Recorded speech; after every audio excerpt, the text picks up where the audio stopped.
Gender is represented in different ways across different cultures in the world. And we do see gender expression, gender representation in the content that we are exposed to day in and day out.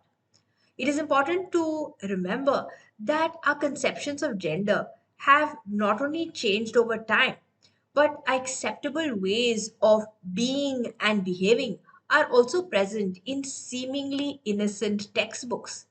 Now, textbooks, as you know, are a vital tool in an educator's toolkit. But at the same time, textbooks are also tools for socialization. I'm Natasha Gomes, and I'm an assistant professor in French and Francophone studies at Goa University.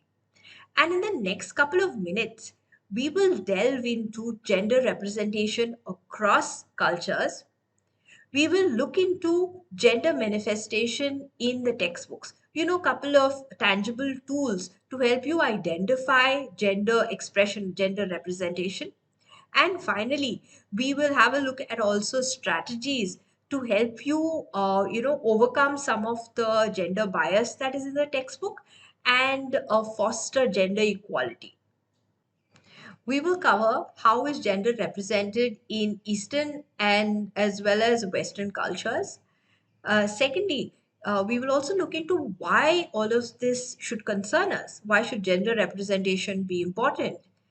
Third, we will look into how gender is represented in the textbooks and what can you do to identify gender representation and expression. And fourthly, we will end with strategies that you can use and incorporate into your content as well as instruction to foster, at the end of the day, gender diversity and gender equality. So let's just quickly begin with the definition of terms.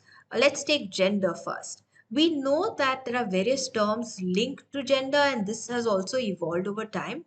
We began first with the gender binary, which basically just means dividing people into two categories, being either male or female. Then we have the gender spectrum. The spectrum refers to a range of gender identities, either between or outside these categories of being male or female. We know today that gender is the product of the mind. It is influenced by nature as well as nurture and context in which we are born and brought up in.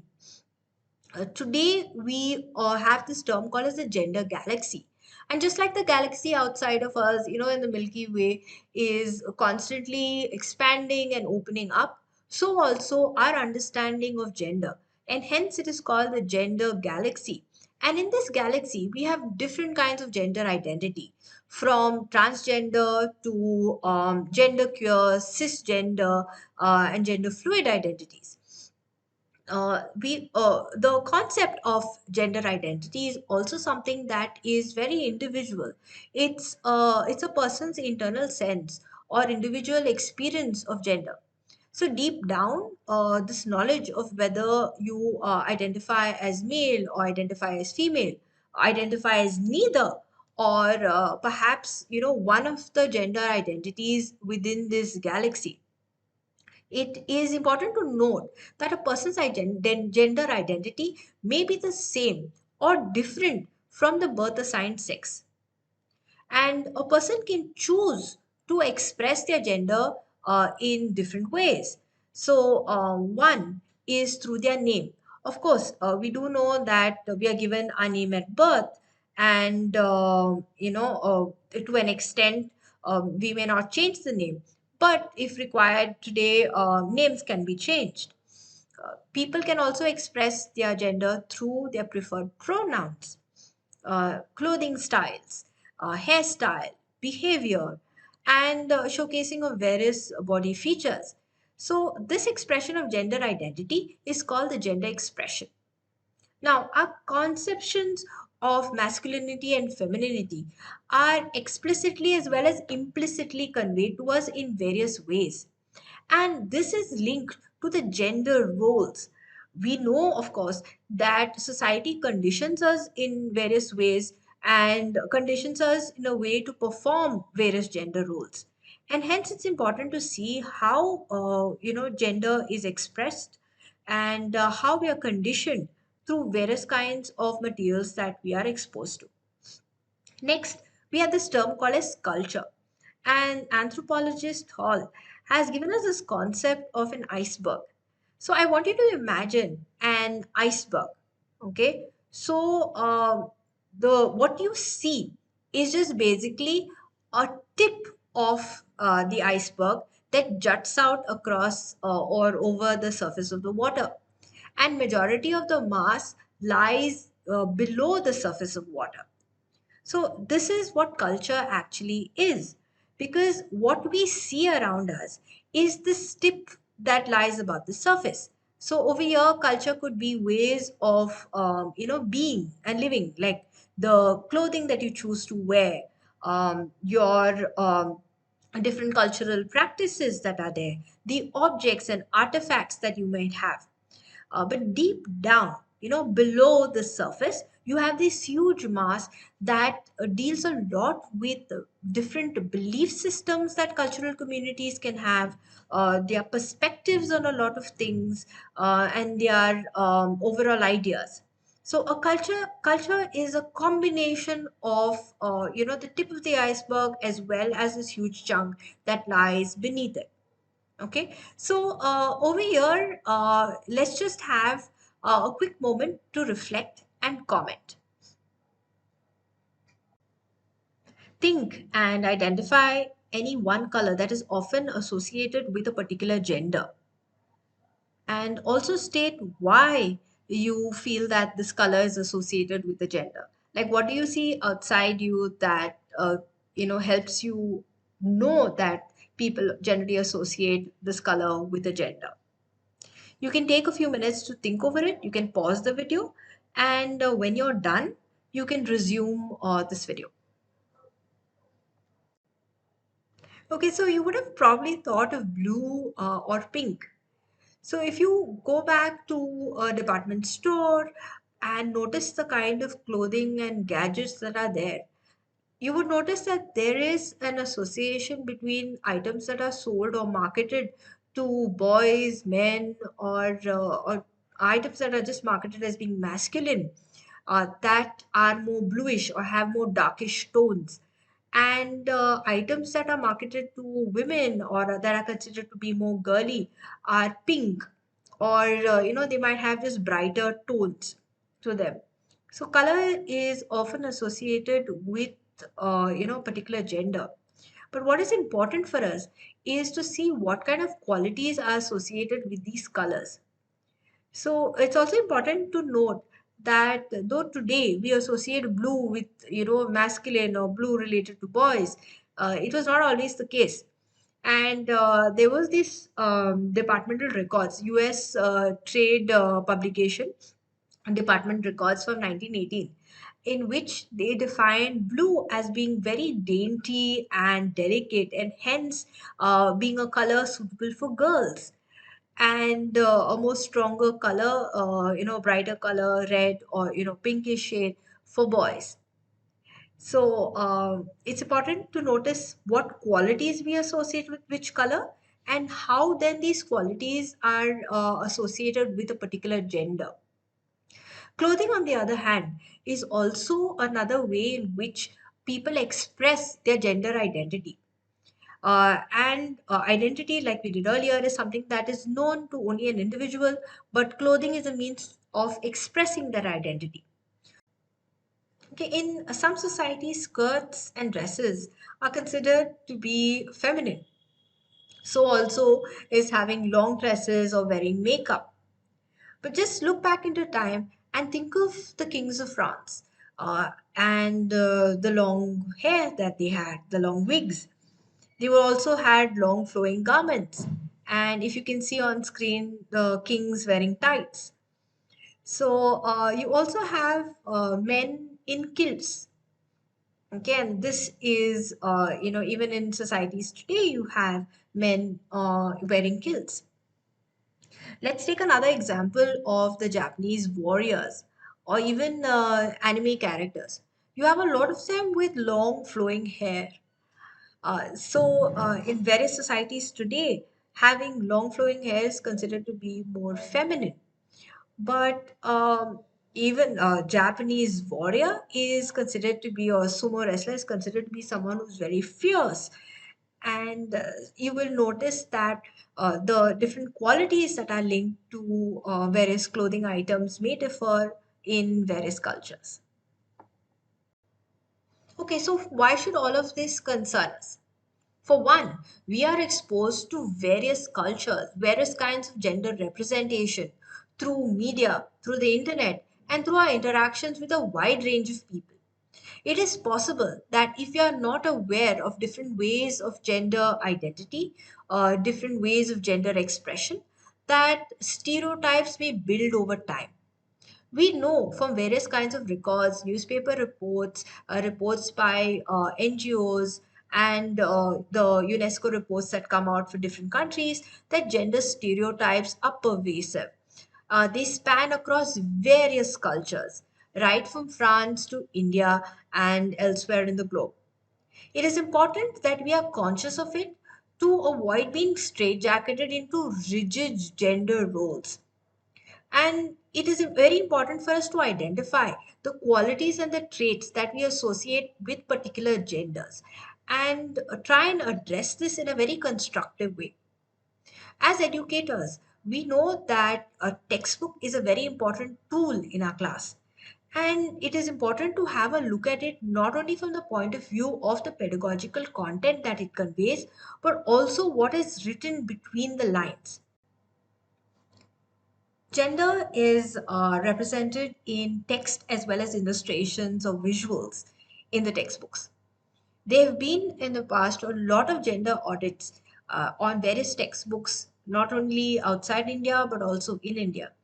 In India, the NCRT textbooks are rigorously analyzed for gender representation, and a lot of these reports get published periodically. I'm going to put in the link of couple of reports in case you want to go and read up a little bit more. But basically, these studies look into visibility. So when you say visibility, it refers to the presence or absence of characters belonging to a particular gender. Then agency also. Are these characters doing something, or are they just passive and part of the decor? Like if female characters are around, are they just in the textbook as secondary characters, or do they play a very important role in the story? So you have visibility. The names and the pronouns that are used to refer to the characters also convey a lot about their gender identity. So you have pronouns like the gender binary, the she, her, hers, he, him, his. But you also have they, them, their.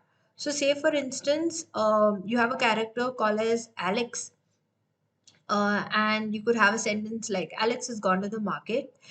They bought a dozen tomatoes. So over here, they is referred to as third person singular because Alex doesn't fall under being or doesn't consider being either male or female. You also have epicene names that can be used. So epicene names are generally gender neutral names or androgynous names, and they have different connotations in different cultures. So say for instance a name like Sasha. Sasha in France is considered to be a name that either boys can have or girls can have, like males or females, it's the same. But in English speaking countries, Sasha is considered to be more a feminine name. Girls have this name. If you take Noah, okay, Noah, if it is written Noa, you generally have girls having this name, females having this name, and if it is with an Noah, you have it's considered to be a male name. Another name is also Alexi or Alex, which is considered to be gender neutral. So also there's another name in France which is Dominique. Okay, Dominique. It is considered to be a gender neutral name. So there are many names in different cultures that can be considered to be either male or female, or could be gender neutral. So next, I want you to think and comment. Think about any name in your own particular culture that could be gender neutral. So you can take a few minutes to think over this, pause the video if required, and then resume after a bit. There are a lot of names in the Indian culture that can be considered as gender neutral. So, say for instance, in the Punjabi culture, you have names like Gurpreet, Joginder, Tejinder. So, the name per se, you have either a boy or a girl that can have this name, and of course, you have the Kaur if it's a girl, and a Singh is added to the name if it's a boy. There are other Indian names, like, say, for instance, Bhavya, Snehal, Kiran, that can be given to either a boy or a girl. So they are not only associated with a particular gender. So if you can think of other names, do use the comment feature and add more names that are gender neutral.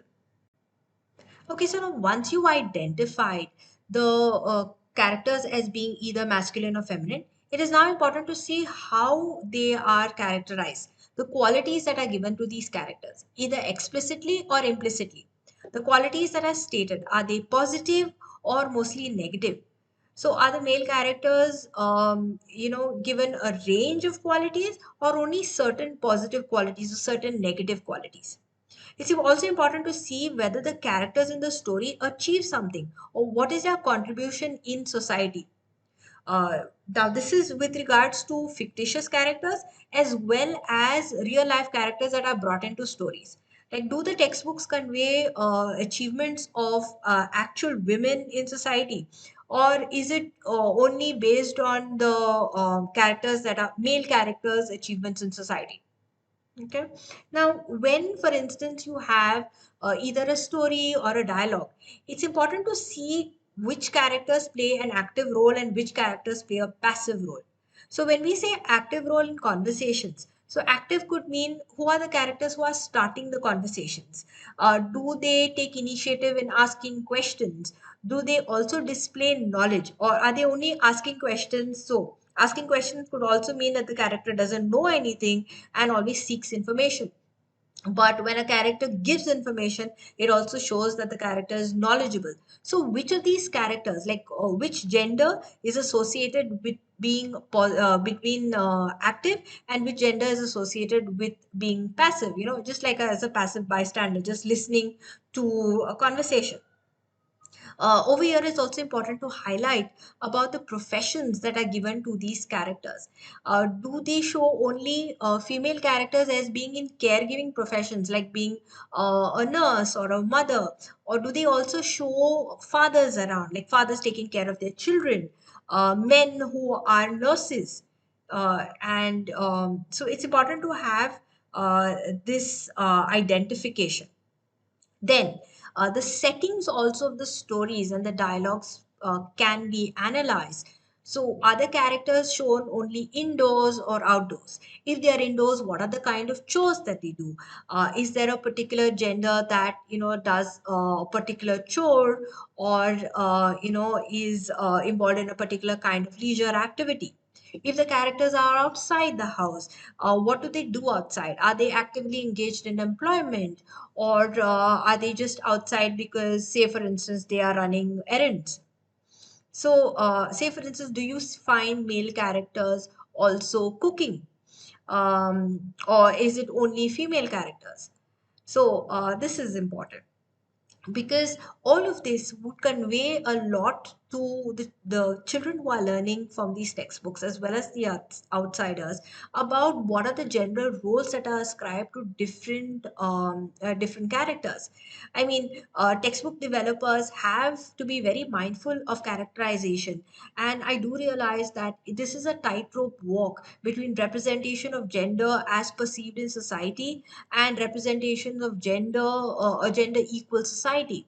Like, what should textbooks convey? Should textbooks be a mirror to what exists? And we know through various reports that inequality exists. So do the textbooks need to showcase this inequality as is, or should textbooks also present a gender equal society?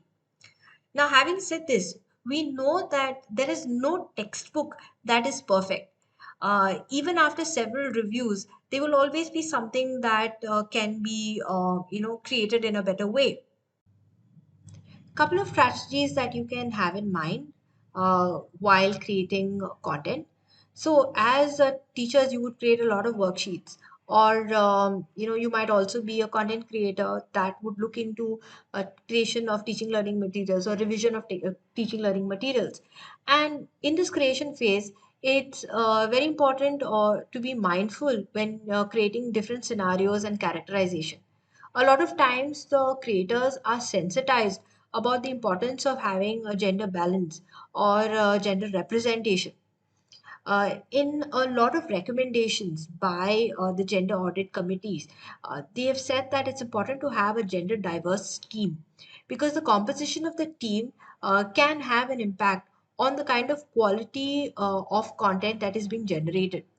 It's also important to have representations from people having a background in gender studies, so that they may be able to review and analyze the text also from a different lens. It's extremely important to have ruthless reviews of teaching learning content, because this content is going to go out to the younger generation, and it's going to shape the minds of today and influence the society of tomorrow. Next, for a lot of teachers, they would be concerned mostly with, the use of this content. So pre-use, that is before taking the content into class, it's important to identify the gender representations, the biases that are there, and stereotypes, keeping in mind the parameters that we just spoke about earlier. So, like identifying visibility of characters, the pronouns that are there, the names that are used, and the characterization. So, in characterization, we spoke about the qualities that are associated, whether the characters are given an active role and a passive role. After identifying the characterization, then we move into use of textbooks or use of teaching learning materials in the class. When conveying the content to the learners, it's important to highlight to them also the gender representation in the content, and generate a discussion based on the representation.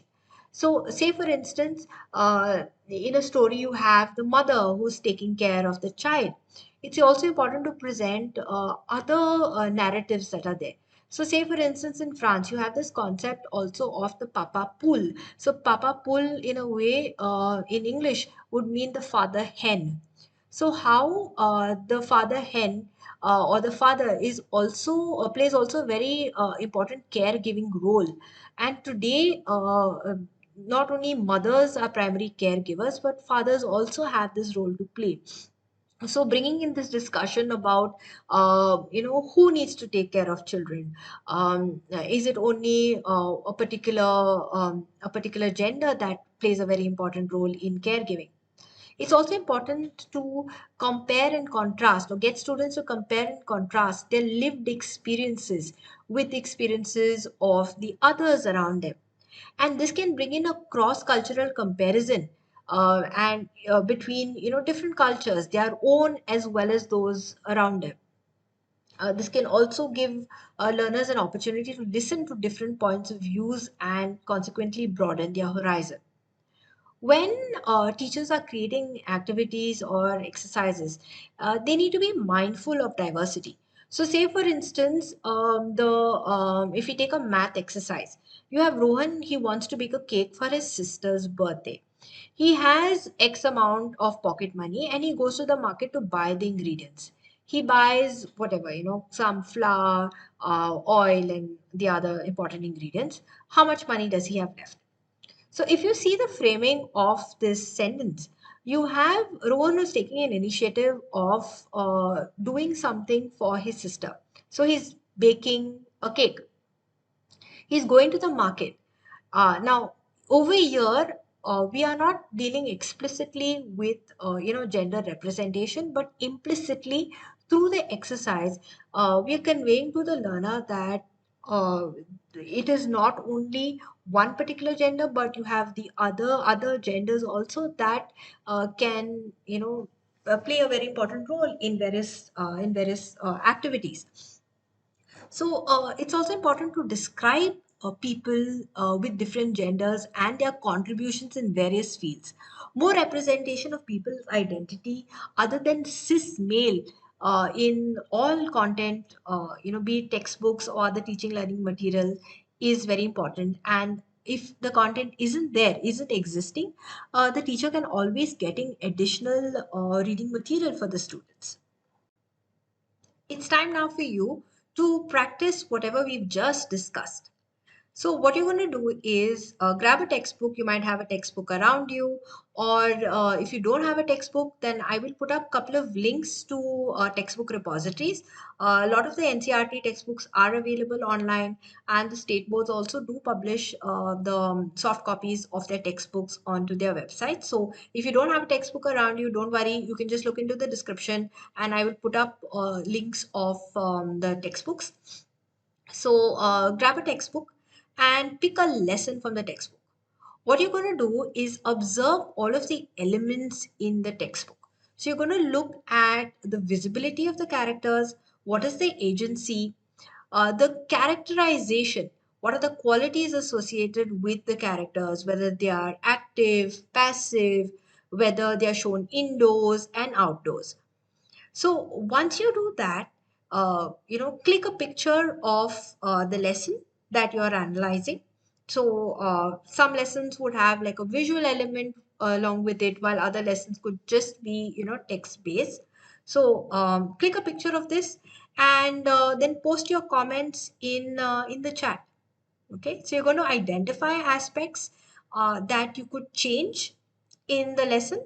And say, for instance, the lesson does have some elements that do not always align with gender diversity, then what activities can you do in class to encourage gender diversity? Okay, or encourage a conversation around these concepts. To conclude, we looked at gender variations in different cultures. The my culture may not always view a certain thing in a particular way, but knowing that different cultures have different lenses through which they view the world and they view gender, and in this case, can have a very important role in helping us first understand and create a more egalitarian gender society. We also looked at parameters that teachers and educators can use to identify gender representation in textbooks. And once this is identified, the next step would also be to how do you address it explicitly in class through various activities, and then how do you create activities and discussions to foster gender diversity. It's also very important for us to realize that culture doesn't make people, but rather people make culture. So, knowing that different ways of expression exist is important. We should also, foster open-mindedness, which in turn will help develop a more egalitarian society.